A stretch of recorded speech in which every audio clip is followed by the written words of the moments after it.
Hey, welcome to my Warframes Where They Are Now series, a little series I've had brewing in the back of my mind since the early days of Warframe, quote unquote.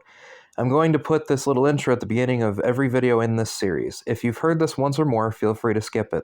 This is just my opinion and is not guaranteed to be fact. Remember, with Warframe, everyone plays at least a little different from each other. That's why there's 52 frames as of making this intro, of course. That being said, I do plan on being as objective as I can with this series. But bias will always be a potential problem, and will definitely shine through in certain episodes, if not all. Now, that being said, I hope you enjoy the series. May 20th, 2023. This week we're talking about Nyx.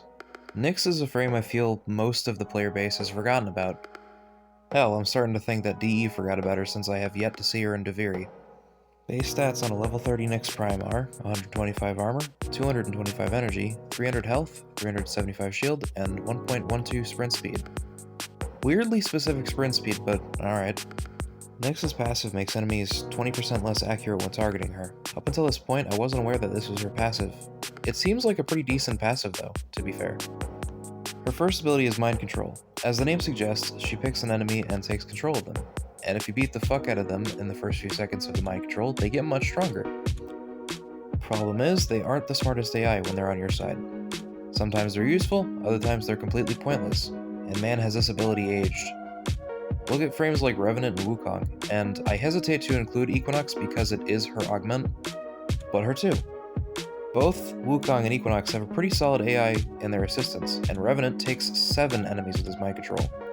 Nyx's second ability, Psychic Bolts, sends out a handful of bolts that strip armor. I helmeted it off because I run Yuneru, that and there's a better armor strip in the helmet. Terrify.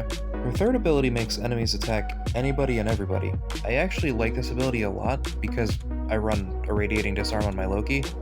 It's kind of like that but without needing an augment. It is kind of fun watching enemies just kind of start beating the fuck out of each other. That and it works as a pretty solid CC in that regard. As for her fourth, Absorb. Talk about a weird ability.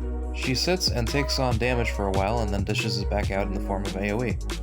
It's not bad, and it also buffs weapon damage at the end of the ability for short duration.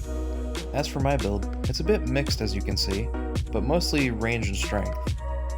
As for Archon shards, I haven't done hers yet, but I'd run a couple armor shards and the rest would be strength, as I feel she's a bit lacking in that for my build. So how does she fare for Deviri? Well, I don't know. I haven't gotten her yet. But if I had to guess, she's probably fine for regular Deviri content and a complete pain in the ass for Steel Path. But I'll have to wait and see, won't I? Nyx is a frame that's a really interesting concept, but most of her abilities have either just been outclassed or weren't completely all there to begin with, both in the case of Mind Control. I'll admit it kind of pisses me off because of the fact that she has one of my favorite fashions. That, and I don't really like to see a frame do poorly, admittedly. I don't think any of us do. Unless you hate Warframe, in which case, why are you watching my video? I mean, seriously, pretty much all my stuff in the last, 2 months have been Warframe. Why are you here? In all seriousness, though, many of us have been hoping for a rework, and I imagine she's gotta be on that list somewhere. So, without further ado, thank you all for watching, and have a good one.